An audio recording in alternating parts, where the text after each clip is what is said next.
The following is a hockey podcast out of Vancouver and Surrey, British Columbia. It'll only consist of a lot of puck talk and even more BS, or in actual words, banter and satire. Enjoy, and as always, go Canucks go. Trevor, go ahead and book that trip to Disneyland in December, okay? Not December, April. You know what I'm saying? April, May. Yeah. The Canucks, man.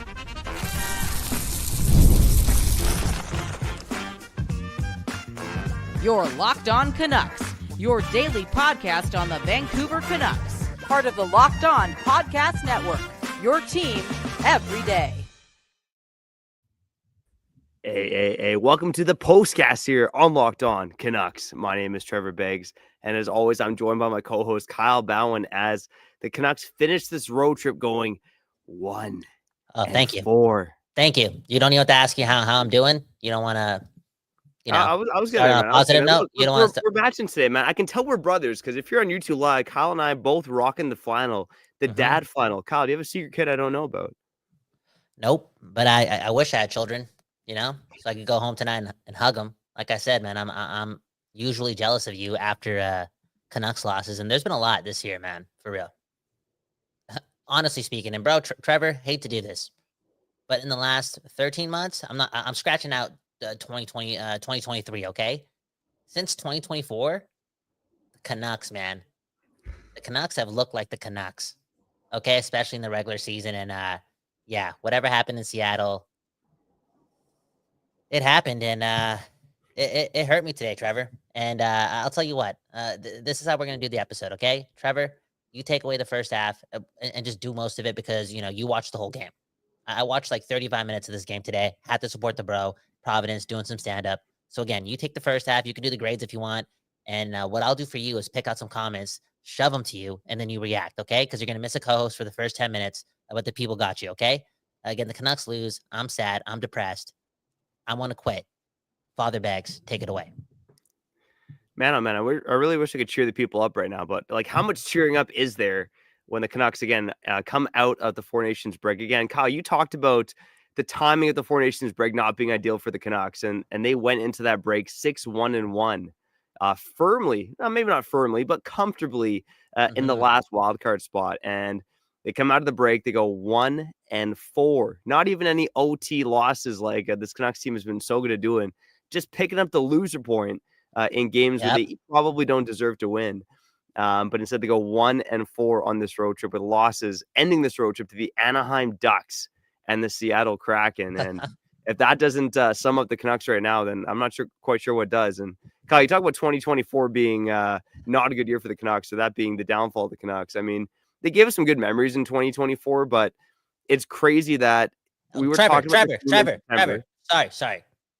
You can slap me if you want. They gave us some good memories in 2024. I know they did. Some moments, some like singular moments, and they won a playoff round. But let's remember, people, they played Nashville. No. They played Nashville in round one, and they beat Nashville with the lowest like shots on goal in a playoff series. Okay? They beat Nashville. Look at what Nashville's the first seller of the year. I'm just saying, bro, this is the Canucks. And it's ironic how all this is happening prior to the trade deadline week, because this is shaping up to be one of the biggest weeks in Canucks history. Yeah, I feel we used that a few times throughout the history of Locked On Canucks here. The 2 years we've been doing it. Kyle, by the way, happy 2-year anniversary of doing Locked On Canucks. Wow, we started doing the show 2 years ago. March 1st. Can people please go to our first episode of Locked On Canucks and see how much hair I had on my head? Go to the beginning of the season and compare it to now. Anyways, Trevor, this question, again, you're going to do the grades. You're going to talk about individual performances. I'll load up the rosters. Don't worry. But just, can we go here? Look at this comment. Again, the people, please help Trevor Beggs on the first half of the show before we have some stoner theories about what's going on here. But there's somebody that said Pettersson is playing like he's trying to get Rick Tocchet fired. And I don't know why I read that sentence and felt it in my no, honestly, because it's either that or he doesn't want to be a Canuck. Because how can we How is this acceptable when he's the highest paid player on the team by a long shot? He's one of the leaders on the team, right? And he sees one of his pals, quote unquote, Quinn Hughes, go out there with whatever the oblique injury is. This guy's hurt. This guy's struggling out there, but he's back on the ice doing his thing. He's being a leader. And how could Pettersson just give efforts like this? Like, isn't that, honestly speaking, I wouldn't do that to you.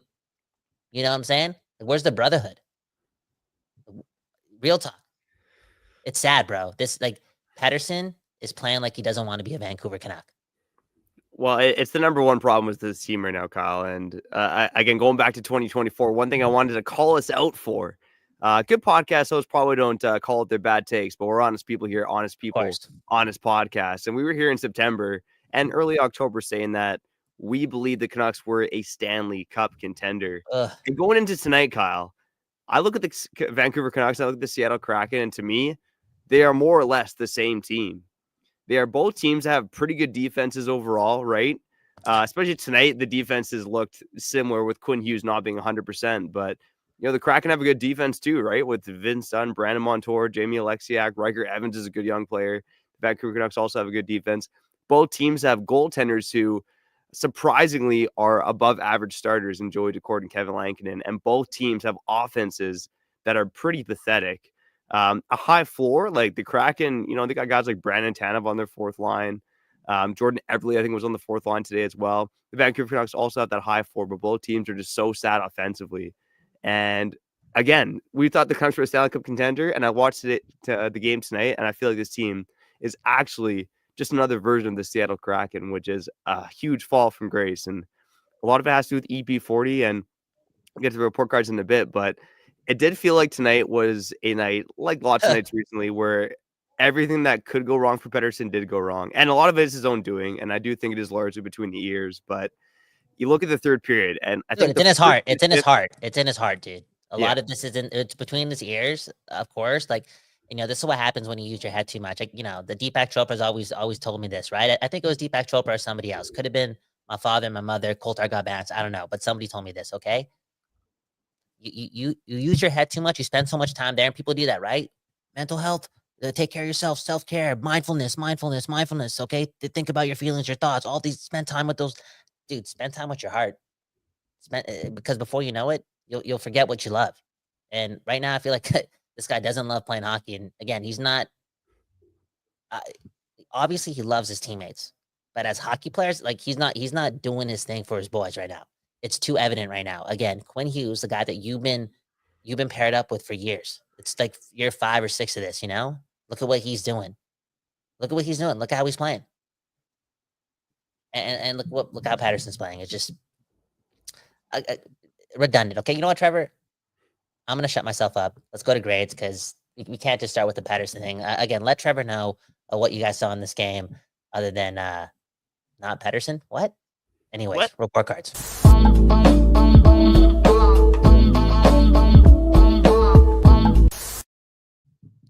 I gotta say, Kyle, no matter how bad this team is, you make some sick drops on the show. Like, people can tune in and hear us bitch and whine about the Canucks and maybe have a laugh at the Canucks or ourselves. And I get to hear that fucking drop, man. Oh, it's so good. I swore, man. Unbelievable. Okay, let's start with the grades. Brock Besser, giving him a C-. What, did he even play tonight?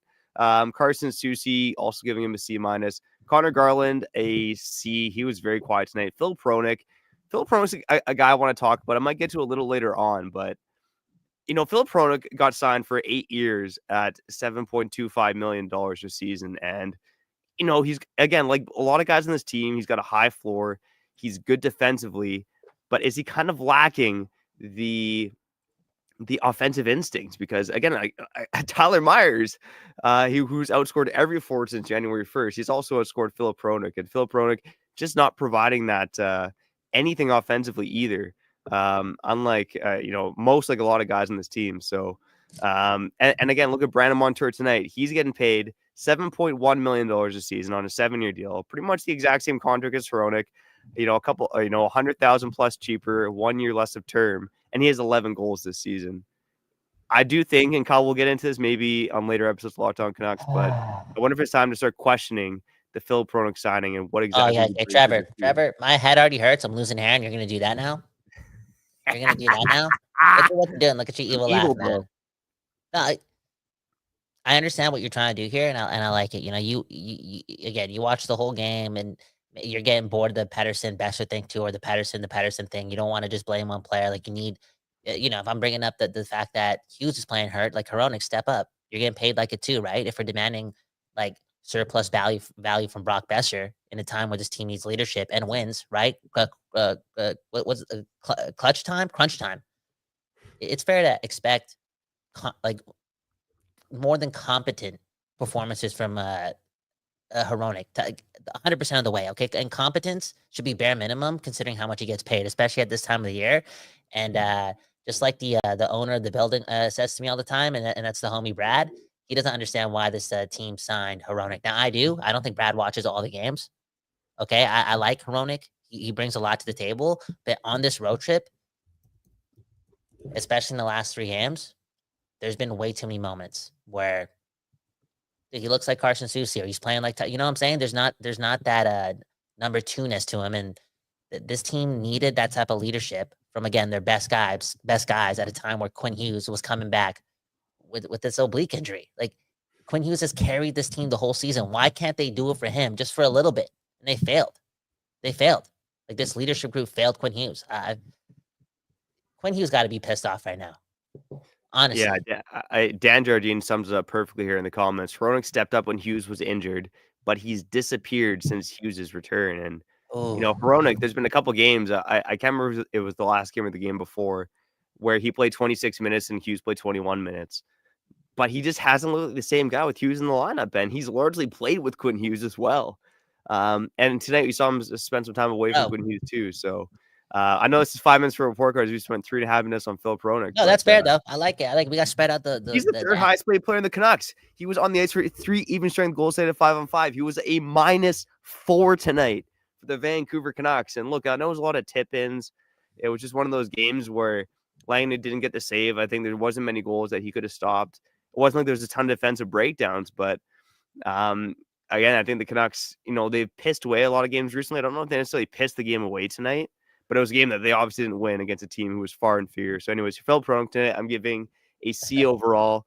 Drew Connor C+. Okay, can we stop on Drew Connor just for 30 seconds? And in the comments, be intelligent with me. Again, I watched 35 minutes of the game tonight. Was supporting the homie Providence. Hey, speaking of support, we got a singer in the back in KGB's room too. They're shutting up so we could talk about the Vancouver Canucks right now, okay? Dreams aren't coming true right now because we got to talk about this damn hockey team, okay? First, they were raising the ticket prices again. Now they're doing this to us. Well, where am I going with this? Yo, Drew O'Connor, this guy's good, man. I'm convinced he's good. Yeah. Now, obviously, there's a floor to him, but I think he's like everything this team wanted in Ilya Mikheyev, right? And there's just a lot of like surplus there. Anytime like he's on the ice, like he's doing something, he's competing. He's playing way better than Elias Pettersson and Brock Besser. His back checking is great. Again, not the perfect player and not the guy you want having the puck most on his stick. But right now, no one else is doing shit, and he's willing to try to do things with the puck, and I gotta appreciate that. Like in the 35 minutes that I spent watching the game tonight, Drew O'Connor, to me, I'm giving this guy a B+ considering he's Drew O'Connor. Yeah, you know, maybe I'm a bit cynical, but it is just the fact of this Canucks team. It's high floor, low ceiling, and Drew Connor is exactly that. But he was good tonight. Nils Höglander, I give him a C+ too. Pius Suter, give a B+. And more like the Canucks centers right now, based on ice time. Tonight, Filipino, 17-29. He's your first line center. Pius Suter, 17 minutes flat, I believe. He's your second line center. Elias Pettersson, 16.5 minutes, I believe. He is your third line center right now. Okay, wait, hold up. Okay. Must-win game. Elias Pettersson played 16 minutes. Is that what you're telling me? Yeah, he played 16-14. And Pius Suter was 17 minutes flat. How much minutes did Pettersson play in the third period? I'm actually curious. I don't think it was like when you could pay a guy 11.6 and it's a 1-goal game, or you know, just a 2-goal game for that matter in the third period. This guy needs to play 8 to 9 minutes. But I know he didn't. Like this guy, Tocchet knew that again. This guy's not going, and I got to roll 4 lines. I'm sorry if you're rolling 4 lines in the third period when you're paying a guy $11.6 million. Trevor's right. You're not your forward group is just as good as the Seattle Kraken's forward group. Well, again, you look at this game tonight, and Elias Pettersson, you know, was splitting power play time as well. Like, again, it's a sad state of affairs right now for Elias Pettersson. We're not even at Elias Pettersson on the grades, man. God damn it. But Derek Forbort, I give him a B. He stepped up, I suppose. Marcus Pettersson, give him a B. Elias Pettersson, I'd give him an F tonight. Again, talk about everything going wrong for Elias Pettersson. Okay, bad the whole game. Like there was that one shift early in the third where he has the puck behind the net and he just looks up, doesn't do anything with it, and Brandon Tanev just drills him from behind. Mm-hmm. I think his first good shift was the shift he got the penalty, actually, where he made a couple plays with the puck, keeping it alive, trying to get towards the net. He takes that penalty, and this is a sample of everything going wrong for Elias Pettersson. He takes the penalty. The Kraken don't score on the power play, but they do score 3 seconds after that power play, so Pettersson still gets the minus. His penalty still leads to the goal, and he gets the minus in that game. And I mean, man, oh man, Elias Pettersson right now, it's a sad state of affairs. Quinn Hughes, clearly playing banged up. He was a -3 tonight. I'd give him a B tonight overall. Kiefer Sherwood, it wasn't a super noticeable game for Sherwood. I give him a B-. Teddy Bluger, good on the PK, but pretty quiet, B-. Tyler Myers, I give him a B overall. Actually, maybe a B+ for Tyler Myers. He wasn't bad tonight. Filipino, give him a B. Jake DeBrusk, C-. Dakota Joshua, A-. He's putting in the effort right now. He's making some plays. He's getting pucks on net. He's doing things that you want star players to do. So Dakota Joshua, A-. And Kevin Lankin, I give him a C. Kevin Lankin, I'd give an F. But Dakota Joshua, like he's trying to do something. Like he's playing with confidence. Okay, he's not looking at his stat sheet. He's not looking at like the results. He's just trying to find confidence. He's not trying to do that by finding it out of the air. Like he's trying to will that. You can see it in his eyes. And it started a couple of days ago when he was, even making mistakes in the neutral zone. But the initiative was there for him to like try to make plays with the puck. The physicality and stuff, like it was already there. But now it's all coming to form. And again, Dakota Joshua, look at the season this guy's had. And now there's been 2 cases in Dakota Joshua's last like 25 games, and he's been injured for a long period in the middle of the last couple of months. But I just feel like he's been getting better and better. Like he's building his floor. And speaking of floor, the floor just it fell out on Kevin Lankinen tonight, but that's okay. He's Kevin Lankinen. Okay. No, but and Kyle, I know you only saw 35 minutes of the game, but there wasn't a lot of goals tonight. He didn't give them a save, like much like Archer Sheelovs didn't give the team the save against the Anaheim Ducks, but there really was like there was 3 tipping goals tonight. No, I know. And just like maybe the Montour one you want back a bit, but I'm just the type of guy when it's like 5 goals on 22 shots. It's okay. Like it's okay to fail your goalie. Like he's not going to take that personal. He would give himself an F. You know what I'm saying? Yeah. He would give himself an F. Fair enough. It is what it is. Okay. We have to get to a break, and then I'm gonna start a bunch of comments, and we're gonna get into it. And then you got to remind me because I have a couple of stoner theories that I've thought of. Because it's not like we're not being dark. I think we're actually being extremely realistic going into this week. Because you have to take what this core has done over the last 7-8 years, and based on how many like the contract situations, whether it be with their UFAs or just Pettersson in general. Again, this is going to be a groundbreaking week. I can feel it. I can feel it in my soul that, everything changes on Friday. And we just look at last year as a fluke, but like everything that was, it's all come to this point where, again, it all changes. Anyways, who was shouting out? All right. So on the other side, we'll get to a lot of the comments too. And I do want to talk about one other team that effed the Canucks over tonight, aside from the Seattle Kraken. But let's get to an ad read here. And again, Kyle and I, you and I are a couple nuts. And guess what? We're talking about some nuts here on the ad read. Let's shout out our friends over at Wonderful Pistachios. Are you looking for a snack that's both delicious and nutritious? And I'm not talking about Kyle Bowen. I'm talking about Wonderful Pistachios. Crack into a good source of protein with Kyle Bowen. I mean, Wonderful Pistachios. Wonderful Pistachios is one of the highest protein nuts. Each 1 ounce serving has 6 grams of protein, giving you over 10% of your daily value. I hear it helps with erectile dysfunction too. Plus, they're packed with fiber and better for you unsaturated fats to help you feeling fuller for longer. Personally, I like it naked, baby. Give me the no shells variety. I don't want to crack the shells off. I just want to pop those nuts in my mouth, okay? And Wonderful Pistachios, the no-shell snack pack, is the perfect grab-and-go snack for busy days. Like today, when I'm at gymnastics with the kids, swimming with the kids, going bike riding with the kids, and here I am now, drinking and snacking, doing this podcast, okay? When I need that quick protein boost, they're my go-to. And if you like the teas, there's the in-shell option too. So get snacking and get cracking with the stack that packs a protein punch. Visit wonderfulpistachios.com to learn more. Man, oh man. Let's get back to talking about the Canucks. Womp womp.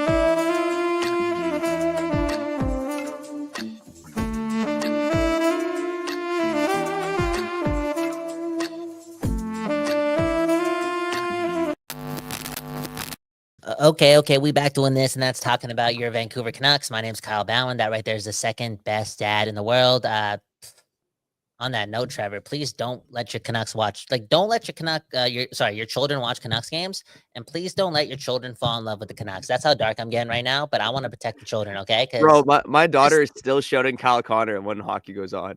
Oh. I scarred her, bro. No, I think she's trying to tell you, cheer for, don't listen to her. No, I'm but down. she's- I'm down. she's- And she's- let's she's talk telling about you- quick right now. This is completely irrelevant because Okay, the Canucks do not seem like a playoff team right now. But if they were going to get into the playoffs as the last wild card seed, there's a 94% chance that they face the Winnipeg Jets. And I Oh, actually wow. feel like that might be the worst matchup for the Canucks. I mean, you can grasp at straws and say Winnipeg hasn't done it in the playoffs, and yeah. because of that, maybe the Canucks have a chance. But Winnipeg has dominated the Canucks. We talked about that before. Every dayers know that is not a good matchup for the Vancouver Canucks, and as the team, even if they squeak in, who they probably have a 94% chance of facing right now, I'd say. Yeah. Playoffs, man. I'm so sad that I'm gonna have so much free time in April. I'm so sad. I'm Come so to sad Disneyland about with me, that. bro. Let's go to Disneyland. No, we gotta take our kids out, and I don't even got Vegetables. kids. Anyways, one love to the Don't Does Our Laugh for letting us use the space to make the show again. Speaking of which, KGB and company making music in the back, and they shut down production for us to talk about the Canucks. And if KGB found out the Canucks record, he would put a petition into the studio to shut down Locked On Canucks. Okay, what are we doing here? We've just been losing for a long time. Anyways, let's get to some comments. Okay, I saw a comment right here. This comes from my aunt. Okay, shout out Nancy. Kyle, I can't hear you talk about Quinn Hughes anymore and how much the team owes him. He is doing his thing, but he's also getting paid millions of dollars. No, I can say the team has to do more for Quinn Hughes. The tightest of teams, the closest of teams, especially when they lack star power, those are the teams that actually, do better than their value and win games and pull off miracles. Okay, the closest of teams. And when I see my captain, again, I show up for Locked On Canucks every day. Trevor Beggs is a father of two. He shows up every day. I got to show up because he's showing up. No, you got to care for each other. You got to look at each other's situations and get out of your own way. Again, this guy's spending so much time in his mind, and it could be Besser too because he's a UFA and he might get traded soon. And those are real things. Do not get me wrong, but Quinn Hughes, he's playing with it. Iron Man like a hand right now and injured oblique. He could lose his oblique, lose his hand. We don't know. Yeah. We don't know. But he's the captain. He's playing through the injuries. Those guys got to stick to the moment. And instead of being in their own heads, look to the guy on your right and your left and play for the Canucks. Play for one another. Look at Dakota Joshua. Look at all this what this guy's gone through over the last 8 months. He's finding his game right now. Do it for the boys. And so it's fair for me to say that, they got to do it for each other. But the reality is, Trevor, more so than ever, more so than any locker room across sports in the West. If you look at all the leagues, that locker room is broken. Yeah, that's not me. That's not me saying talking bullshit and being dramatic. Okay, I'm not trying to make this a soap opera. Look at the facts. And right now, the highest paid player is after helping Miller get out of here.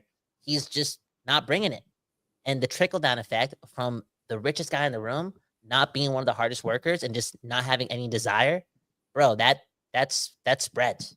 That spreads. That creates not a toxic environment, but it creates a loose bunch. And this team that doesn't have a lot of star power, they need to be tight, but it's the furthest thing from that right now.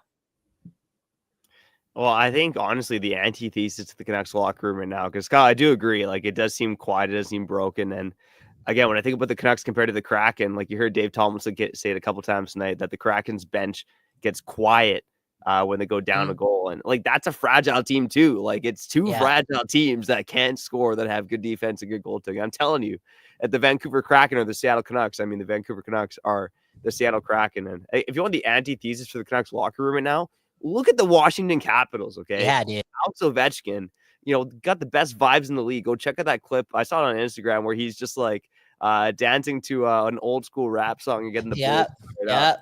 Bands and make good dance. And Bands and make good dance. Yep, I know. yeah, and look what that team did when Alex Ovechkin wasn't in the lineup. Like they were able not only to stomach his absence, and he's been playing like a rock star. Like again, I think he's on pace for more than 40 goals over 82 games. Gretzky at the same age had a 9-goal season. Ovechkin has 30 goals in 43 games. Yeah, if I'm correct, or 31 or something. It's so nuts right now. But again, that locker room is probably the best locker room in the league, just from the outside looking in. And the Vancouver Canucks are on the opposite end of the spectrum. And we all know it's because of one guy in particular. And a lot of you are talking about him in the freaking comments. Man, oh man, this comment hit me in the feels, man. Born to FOMO. I'm feeling that. He's saying Alvin's bad contract with EP40 will be known as one of the Canucks' worst contracts. If Pettersson doesn't bounce back, and I'll say, like, to me, it's 50-50. I think there's a chance he can still bounce back because sports is freaking random, man. Honestly, on a year-to-year basis, it is very random. You don't really see this happen with star players, honestly. Like, it does happen from time to time, but this is a bit of an anomaly. But you never know what's going to happen with Elias Pettersson. He has the skills to do it if he can get it right between the ears. But if he doesn't get it back, this will age. Born to FOMO is dead on. This will age as the worst contract in Canucks history. Oh, of course, man. And the next worst contract in Canucks history could be extending Brock Besser. I know that's again. I know that sounds so strong, but Trevor, come on, Trevor, like you got to be disappointed in Brock. I know we've always appreciated Brock, but it's not good enough to come out of the break in a crucial season where all these moves happened. And do these guys know? The players know that Aquilini last year, after having one good season in the last 10, decided to up season tickets by like more than 10% or just under 10%. And do they know that halfway through this season, when the Canucks had a shitty home record, they sent an email out to all the other to the season ticket holders and said, by the way, for next year, your season tickets are going up by 10%. You know what I'm saying? Do these guys know how much eggs are right now at the dollar store? $4.99. That's all I gotta say. Like, what? This is karma. Aquilini, man. You're Aquilini, man. What are you doing? What are you doing? What about the real estate, man? What about the blueberry farms? What about the wineries, man? Come on, this guy. Come on, guys. I know. I checked a couple years ago. That family's worth $3 billion. Dude, Trevor, man. They're asking for tips at Tim Hortons, I think, man. Like, this is Don't tell me you're tipping at Tim Hortons. This is an expensive place to live, and it's like, dude, man. After one good season, you're just scamming your fans like that. And again, I wish the players knew these things so they could just have something else to play for when you're just in your head too much. It's not fair. It's not fair to the city. Okay. That's the other part of this too. Like, come on. Like, I know we're still in a playoff spot and all this ish, and there are like small bits of good, but for the most part, this is a heartless team. And then this fan base, it doesn't deserve it. Okay, let's read one more comment before I give Trevor like an extremely weird theory that I've thought of, and get out of here on Locked On Canucks.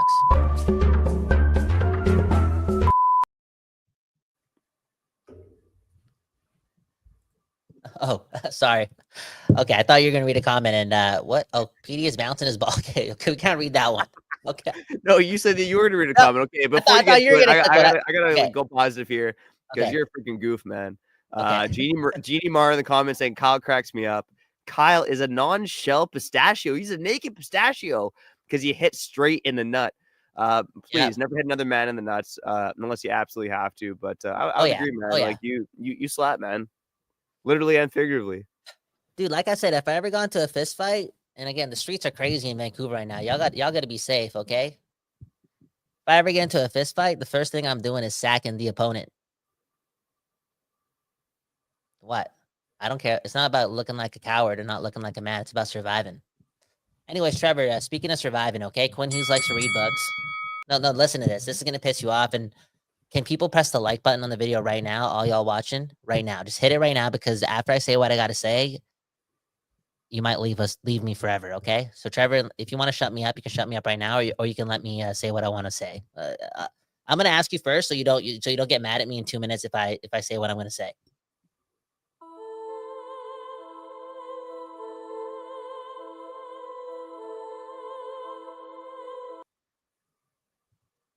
Should I say it? Yeah. Okay. Okay, to reverse the curse, okay? This is to reverse the Canucks curse. Can we admit that this team is cursed? It's Oh, so they're cursed. they're This the is most cursed. cursed This team is in some NHL bullshit, history. bro. Like, Yeah. again, don't please tell your kids not to cheer for the Canucks. Like, just read books, okay? Maybe watch the LA Lakers or something, okay? For Quinn Hughes to reverse the curse and save the Canucks, all he has to do, again, he's a reader, and he's gonna become a better leader. I've seen some comments right now too. Quinn has to galvanize the group. Quinn has to be a better captain. Yo, Quinn is being the best captain ever based on like he's reaching his capacity based on where he is right now. I believe he'll be a better leader as he gets more experience. In this offseason, he's gonna get more experience. Okay, maybe he'll be a bit louder. Who knows? Something's gonna give. He's gonna get better. And maybe he's gonna get better because he's gonna read more books. That's why he's gotten to where he's gotten. Okay, all the techniques, all the skill set, all the coaching. Okay, it's one thing, but he's reading books. That's why he's leveling up. And to reverse the curse, he's about to read the Mark Messier autobiography. Okay, I know it sounds crazy, and people probably want to punch me right now and hit me in the dick Give us right the now. number Okay, one reason why. I'm telling you right now. What's the number I know one Mark reason why? Messier pucked us. Okay, pucked us hard up the you know what. Okay. I know I think this guy, did Mark Messier sue the Canucks too? I know. It was dark times. But Trevor, I'm in a dark place right now. And a couple nights ago, I watched a 1 hour documentary on the 1994 New York Rangers. Okay? That's dark. Mark Messier is a great leader, man. Mark Messier is a great effing leader, okay? That guy's a dog. Quinn Hughes, he has an autobiography. Again, it's connected. Reverse the curse. Okay, I know. Sounds crazy to me. I know it sounds. Trust me, I want to punch myself right now too. Okay, but I think that could do it. Read the Mark Messier book.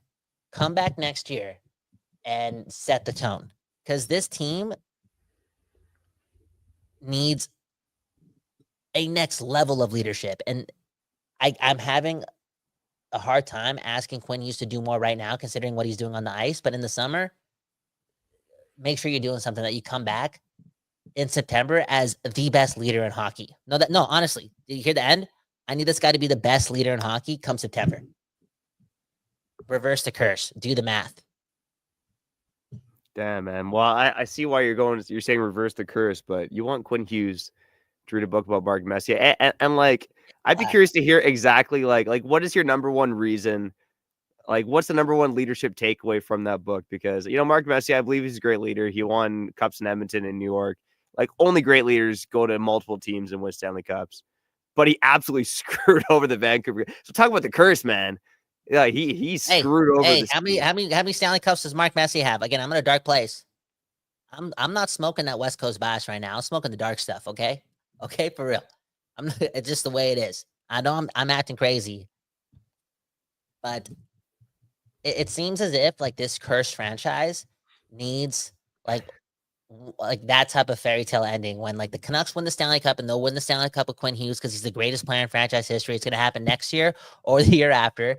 Quinn Hughes, they're gonna talk about like, oh, how did you even get better as a leader after all that bullshit that you faced with JT Miller and Pettersson in the year of or the season of 2024 and 2025? Like, how did you rescue this franchise when it was apparent that you just hit rock bottom? Considering that again, you just lost Horvat, Miller, Pettersson in a span of 20 months. All this stuff happened. We're here and you're a Stanley Cup champion. How did he do that? He's going to be like, dude, I just focused. I got better and better. I kept reading books. You're going to be like, oh, by the way, what books? Well, what's like the most important book that changed your perspective on leadership and allowed you to level up at a time where, you don't even think you could be a better leader? He's going to say, yo, it was the Mark Messier book and boom. That's how the story ends. That's how, you know what I'm saying, Trevor? You ever watch a Disney movie? Does this not sound like a Disney movie?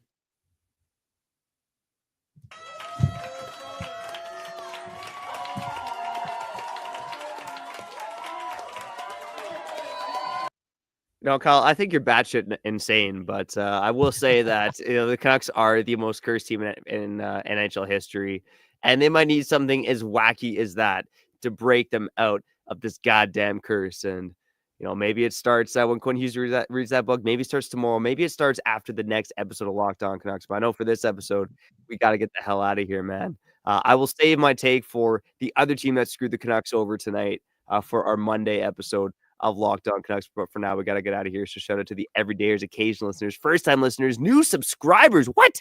And those of you who joined us on the live show on YouTube here. If you did so at 10:30 at night, good for you, man. It's way past my goddamn bedtime. We deserve better. We deserve better. I'm praying for everyone to have a good sleep tonight. Gigatronic says this team stinks, and it's like, okay, thanks, Gigatronic. How about you say good night, fellas? How about you try that, asshole? Get out have of here, some man. nuts. Have some nuts, man. Eat those goddamn nuts, okay? Locked On Canucks, baby.